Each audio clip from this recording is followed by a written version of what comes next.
স্বাগতম আপনাদের বাংলা গল্পের বাঙালিয়ানা ইউটিউব চ্যানেলের দ্বিতীয় গল্পে আপনাদের সাদরে আহ্বান জানাচ্ছি। আমি গল্প পাঠক যুধিষ্ঠির বাগ।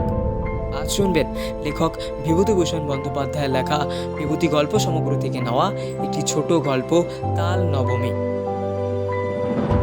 আমরা আমাদের আত্মীয় স্বজন, বন্ধু বান্ধবের কাছ থেকে মনে মনে অনেক কিছুই আশা বা প্রত্যাশা করে রাখি, কিন্তু ঠিক তারাই বেশিরভাগ ক্ষেত্রে আমাদেরকে নিরাশ করে এবং হতাশার তীর বিদ্ধ করে আমাদের হৃদয়ে। ঠিক তেমনই একটি গল্প হলো তাল নবমী। ঝমঝম বর্ষা, ভাদ্র মাসের দিন। আজ দিন 15 ধরে বর্ষা নেমেছে। তার আর বিরামও নেই, বিশ্রামও নেই। ক্ষুদিরাম ভট্টাচার্যের বাড়ি আজ দুদিন হাঁড়ি চড়েনি। ক্ষুদিরাম সামান্য আয়ের গৃহস্থ। জমি জমা সামান্য কিছু আয় এবং 2-4 ঘর শিষ্য যজমানের বাড়ি ঘুরে ঘুরে কায় ক্লেশে সংসার চলে। এই ভীষণ বর্ষায় গ্রামের কত গৃহস্থের বাড়িতেই পুত্র কন্যা অনাহারে আছে। ক্ষুদিরাম তো সামান্য গৃহস্থ মাত্র। যজমান বাড়ি থেকে যে কটি ধান এসেছিল তা ফুরিয়ে গিয়েছে। ভাদ্রের শেষে আয়ুষ ধান চাষিদের ঘরে উঠলে তবে আবার কিছু ধান ঘরে আসবে। ছেলেপুলেরা দুবেলা পেট পুরে খেতে পাবে। নেপাল ও গোপাল ক্ষুদিরামের 2 ছেলে। নেপালের বয়স বছর 12, গোপালের 10। কদিন থেকে পেট ভরে না খেতে পেয়ে ওরা 2 ভাই সংসারের উপর বিরক্ত হয়ে উঠেছে। নেপাল বললে, এই গোপলা, খিদে পেয়েছে না তোর? গোপাল ছিপ চাঁচতে চাঁচতে বলল, হুঁ দাদা। মাকে গিয়ে বল আমারও পেট চুঁই চুঁই করছে। মা বকে, তুমি যাও দাদা। বকুক গে, আমার নাম করে মাকে বলতে পারবি না? এমন সময় পাড়ার শিবু বাড়ুজ্যের ছেলে চুনিকে আসতে দেখে নেপাল ডাকলে, ও চুনি, শুনে যা। চুনি বয়সে নেপালের চেয়ে বড়, অবস্থাপন্ন গৃহস্থের ছেলে। বেশ চেহারা। নেপালের ডাকে সে ওদের উঠোনের বেড়ার কাছে দাঁড়িয়ে বললে, কি, আয় না ভেতরে। না যাব না, বেলা যাচ্ছে। আমি জটি পিসিমাদের বাড়ি যাচ্ছি, মা সেখানে রয়েছে কি না ডাকতে যাচ্ছি। কেন, তোর মা এখন সেখানে যে? ওদের ডাল ভাঙতে গিয়েছে। তাল নবমীর বের তো আসছে এই মঙ্গলবার, ওদের বাড়িতে লোকজন খাবে। সত্যি? তা জানিস না বুঝি, আমার বাড়ি সবাইকে নেমন্তন্ন করবে, গায়েও বলবে, আমাদেরকেও করবে। সবাইকে যখন নেমন্তন্ন করবে তোদেরকে কি বাদ দেবে? চুনি চলে গেলে নেপাল ছোট ভাইকে বললে, আজ কী বার রে? তা তুই কি জানিস? আজ শুক্রবার বোধহয়, মঙ্গলবারে নেমন্তন্ন। গোপাল বললে, কি মজা না দাদা? চুপ করে থাক, তোর বুদ্ধি শুদ্ধি নেই। তাল নবমীর বেরতোই তালের বড়া হয়, তুই জানিস? গোপাল সেটা জানতো না, কিন্তু দাদার মুখে শুনে খুব খুশি হয়ে উঠল। সত্যি তা যদি হয় তবে সে সুখাদ্য খাবার সম্ভাবনা বহুদূরবর্তী নয়, ঘনিয়ে এসেছে কাছে। আজ কি বার সে জানে না, সামনের মঙ্গলবারে। নিশ্চয়ই আর বেশি দেরি নেই। দাদার সঙ্গে বাড়ি যাবার পথে পড়ে জটি পিসিমার বাড়ি। নেপাল বললে, তুই দাঁড়া, ওদের বাড়ি ঢুকে দেখে আসি। ওদের বাড়ি তালের দরকার হবে, যদি তাল কেনে। এ গ্রামের মধ্যে তালের গাছ নেই, মাঠে প্রকাণ্ড তাল দিঘি। নেপাল সেখান থেকে তাল কুড়িয়ে এনে গায়ে বিক্রি করে। জটি পিসিমা সামনেই দাঁড়িয়ে। তিনি গ্রামের নটবর মুখুজ্জের স্ত্রী, ভালো নাম হরিমতি। গ্রাম শুদ্ধ ছেলে মেয়ে তাঁকে ডাকে জটি পিসিমা বলে। পিসিমা বললেন, কিরে? তাল নেবে পিসিমা? হ্যাঁ নেব, বই কি, আমাদের তো দরকার হবে মঙ্গলবার। ঠিক এই সময় দাদার পিছু পিছু গোপালও এসে দাঁড়িয়েছে। জটি পিসিমা বললেন, পেছনে কে রে? গোপাল? তা সন্ধেবেলা 2 ভাইয়ে গিয়েছিলিস কোথায়? নেপাল সলজ্জ মুখে বললে, মাছ ধরতে। পেলি? ওই 2টো পুঁটি আর একটা ছোট বেলে। তাহলে যাই পিসিমা। আচ্ছা এসো গে বাবা, সন্ধে হয়ে গেল। অন্ধকারে চলাফেরা করা ভালো নয় বর্ষাকালে। জটি পিসিমা তাল সম্বন্ধে আর কোনো আগ্রহ দেখালেন না বা তাল নবমীর ব্রত উপলক্ষে তাদের নিমন্ত্রণ করার উল্লেখও করলেন না। যদিও দুজনেরই আশা ছিল হয়তো জটি পিসিমা তাদের দেখলেই নিমন্ত্রণ করবেন। এখন দরজার কাছে গিয়ে নেপাল আবার পেছন ফিরে জিজ্ঞেস করলেন, তাল নেবেন তাহলে? তাল? তা দিয়ে যেও বাবা। কটা করে পয়সায়? 2টো করে দিচ্ছে পিসিমা। তা নেবেন আপনি? 3টে করেই নেবেন। বেশ কালো হেঁড়ে তাল তো। আমাদের তালের পিঠে হবে তাল নবমীর দিন। ভালো তাল চাই। মিসকালো তাল পাবেন, দেখে নেবেন আপনি। গোপাল বাইরে এসেই দাদাকে বললে, কবে তাল দিবি দাদা? কাল। তুই ওদের কাছে পয়সা নিস না দাদা। নেপাল আশ্চর্য হয়ে বললে, কেন রে? তাহলে আমাদের নেমন্তন্ন করবে দেখিস এখন। দূর, তা হয় না। আমি কষ্ট করে তাল কুড়োবো আর পয়সা নেব না। রাত্রে বৃষ্টি নামে, হু হু বাদলার হাওয়া সেই সঙ্গে। পূব দিকের জানলার কপাট দড়ি বাঁধা, হাওয়ায় দড়ি ছিঁড়ে সারা রাত খটখট শব্দ করে ঝড় বৃষ্টি দিনে।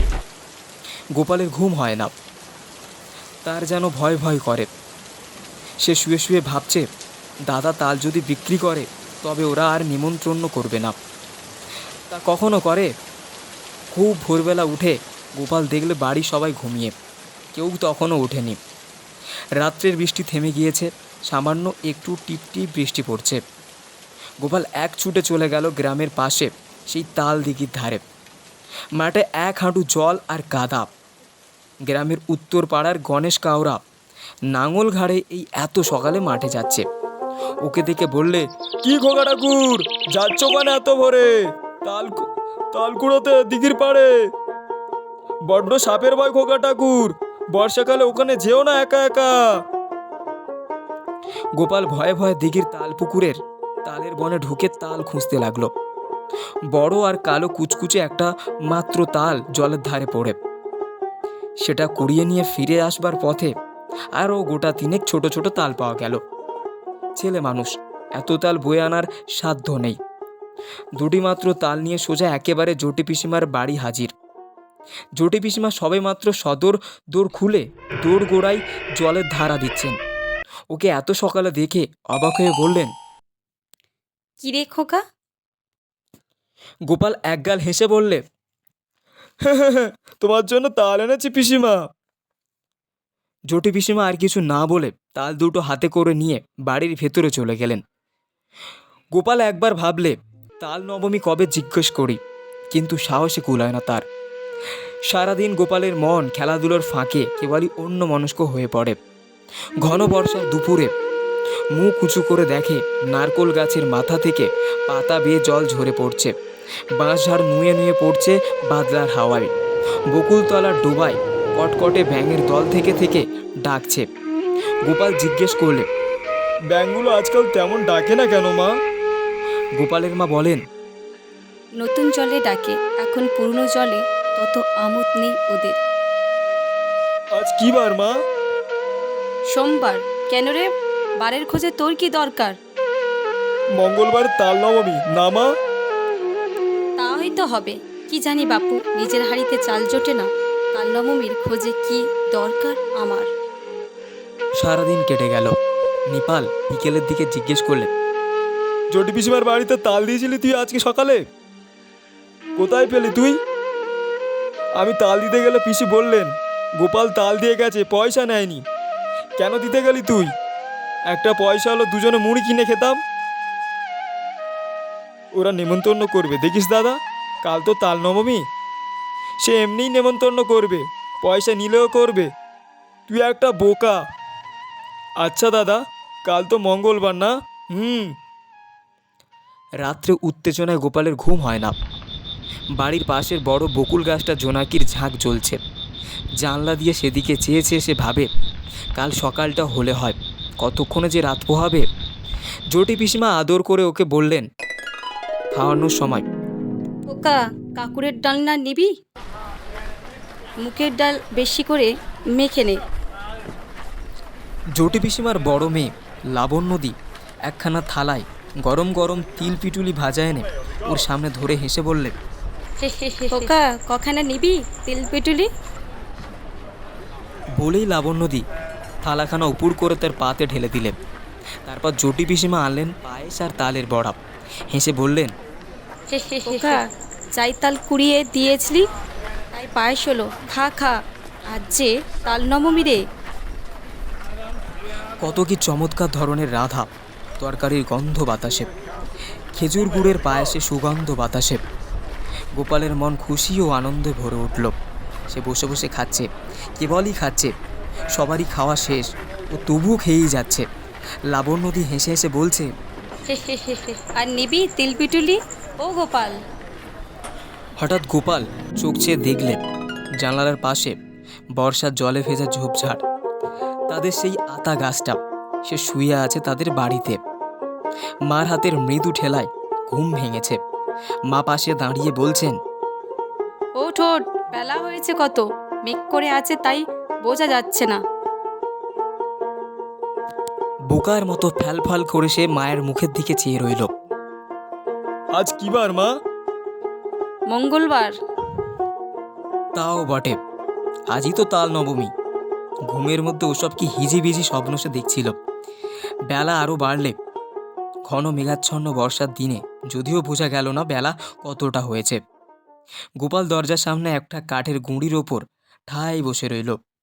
বৃষ্টি নেই একটুও, মেঘ জমকালো আকাশ, বাদলের সজল হাওয়ায় গা শিরশির করে।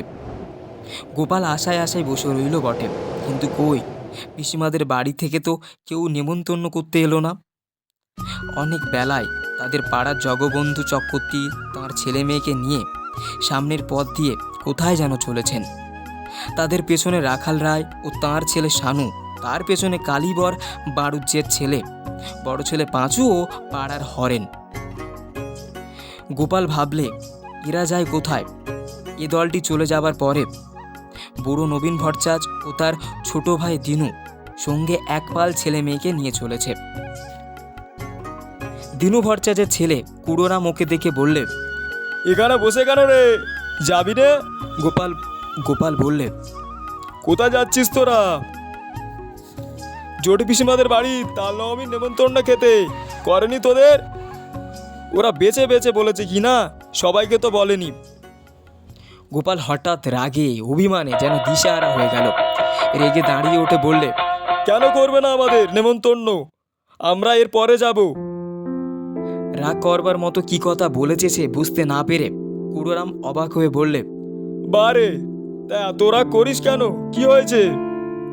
ওরা চলে যাবার সঙ্গে সঙ্গে গোপালের চোখে জল চলে এসে পড়ল। বোধহয় সংসারের অবিচার দেখেই। পথ চেয়ে এসে বসে আছে কদিন থেকে, কিন্তু তার কেবল পথ চাওয়াই সার হলো। তার সজল ঝাপসা দৃষ্টির সামনে পাড়ার হারু, হিতেন, দেবেন, গুটকে তাদের বাপ কাকাদের সঙ্গে একে একে তার বাড়ির সামনে দিয়ে জটি পিসিমাদের বাড়ির দিকে চলে গেল।